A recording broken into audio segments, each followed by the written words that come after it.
पंडित जी शोभा के घर आते हैं। शोभा बहन, अब तो जल्दी से मोतीचूर के लड्डू मंगवा लो। खुशखबरी लेकर आया हूँ। बहुत ही अमीर परिवार ने तुम्हारी गरीब बेटी को अपने घर की बहू बनाने के लिए चुन लिया है। बड़ा ही ऊंचा खानदान है उनका। यह सुनकर गरीब शोभा की आंखों में खुशी के आंसू आ जाते हैं। क्या सचमुच पंडित जी? मगर आप तो जानते हैं हम कितने गरीब हैं, दान दहेज भी उतना बढ़ चढ़ कर नहीं दे पाएंगे। अरे उनकी कोई भी मांग नहीं है शोभा बहन। अगर तुम्हारी बेटी उस परिवार में बहू बनकर चली गई तो भाग्य संवर जाएगा। इसका चांदी सोने में तोल कर रखेंगे इसको। दूध के कुल्ले करेंगे हमारी पूजा। पंडित जी को इतना मकान करते देखकर पूजा इतने अमीर घर की बहू बनने को ख्वाब देखने लगती है। अगर मेरा रिश्ता इतने अमीर परिवार में लग जाएगा तो मुझे कामकाज करने की भी कोई जरूरत नहीं पड़ेगी। मेरी एक आवाज लगाने पर दर्जन लोग नौकर चाकर मेरे लिए नाश्ता पानी सब कुछ हाजिर कर देंगे। मेरी तो चाली ही चाली होगी। ऐसा सोचकर पूजा रिश्ते के लिए हाँ कर देती। उसे गरीब माँ बाप भी अमीर पैसे वाला ऊंचा खानदान देखकर कोई तहकीकात नहीं करते। थोड़े दिन में पूजा मोहित की शादी हो जाती।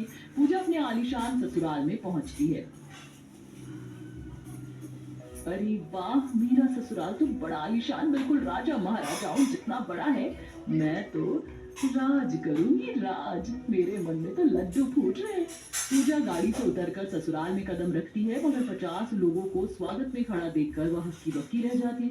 सास सुमित्रा स्वागत करती है।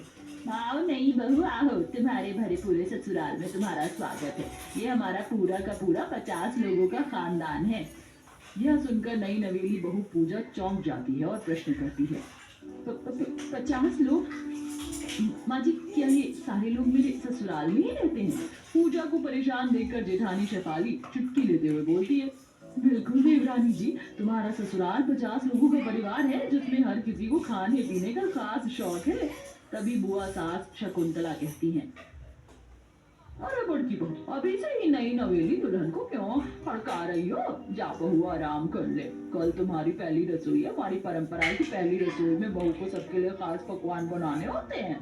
और सबको अलग अलग स्वाद चाहिए होता है बहू। जी बुआ जी, फूफा जी।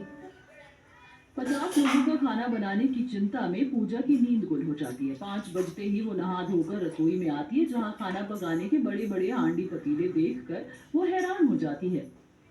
हे भगवान, ऐसे बर्तन तो शादियों के हलवाइयाँ इस्तेमाल करते हैं। लगता है मेरी हालत पहली रसोई में हलवाइयों जैसी होने वाली है। तभी ससुर, मौसा, फूफा और पूजा का पति बोरियों से सब्जी, चावल और चिकन लेकर रसोई में आते हैं। अरे अरे दादा, कितनी भारी बोरी थी। मेरी तो हालत टाइट हो गई।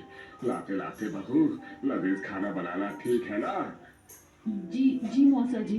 तभी सास और मौसा सास रसोड़े में आती हैं। अरे जी, नई बहू तो बड़ी फुर्तीली है। देखो सवेरे के 5 बजे ही नहा लिया। अच्छा किया, पहली रसोई तरह तरह के पकवान बना दे दिए। देखो बहू, तुम्हारे मौसा ससुर को चिकन दम बिरयानी पसंद है, तुम्हारे फूफा जी को कढ़ाई पनीर पसंद है और मुझे पुलाव पसंद है। बाकी तुम्हारी दरिया सास को नमक अजवाइन की पूरी भाती है और तुम्हारी जेठानी और बच्चों को बटर नान और शाही पनीर पसंद है। तो सबकी पसंद का खाना बनाना और घी थोड़ा ज्यादा डालना। हम खाते पीते परिवार से हैं। जी माँ जी। गई भैंस पानी में। इतनी तरह की वैरायटी का खाना बनाते बनाते मेरी तो कमर अकड़ जानी है। चल पूजा शुरू हो जा। 50 की 50 भुक्कड़ ससुराल वाले डाइनिंग टेबल पर बेसब्री से खाने का इंतजार करते हैं। वहीं अंदर पूजा कभी सब्जी काटती तो कभी मिठाई बनाने के लिए दूध उबालती तो कभी चिकन साफ करती। मैं तो आधा खाना बनाकर ही थककर चूर हो गई। खैर, बिरयानी भी बन रही है, शाही पनीर और कढ़ाई पनीर भी तैयार है। तंदूर लगाकर नान सेक लेती हूँ, फिर गर्मा गर्म पूरी ही तो छानी है। तभी एकदम से गैस सिलेंडर खत्म हो जाता है। वहीं ससुराल वाले खाना मांगने लगते हैं।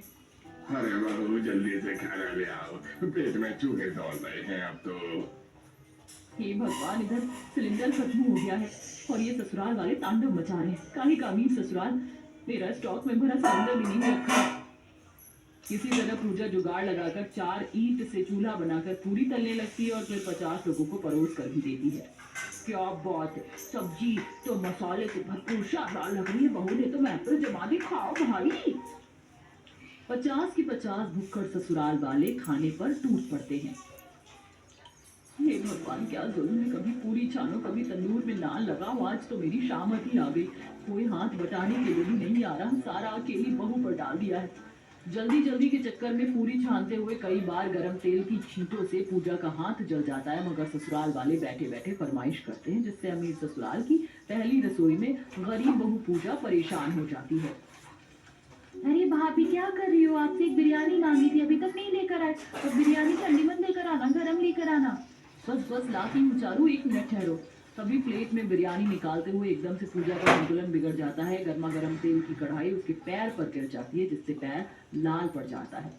माँ, मेरा पैर। पूरा का पूरा ससुराल रसोई में इकट्ठा हो जाता है। पूजा क्या हुआ? तुम ठीक तो हो?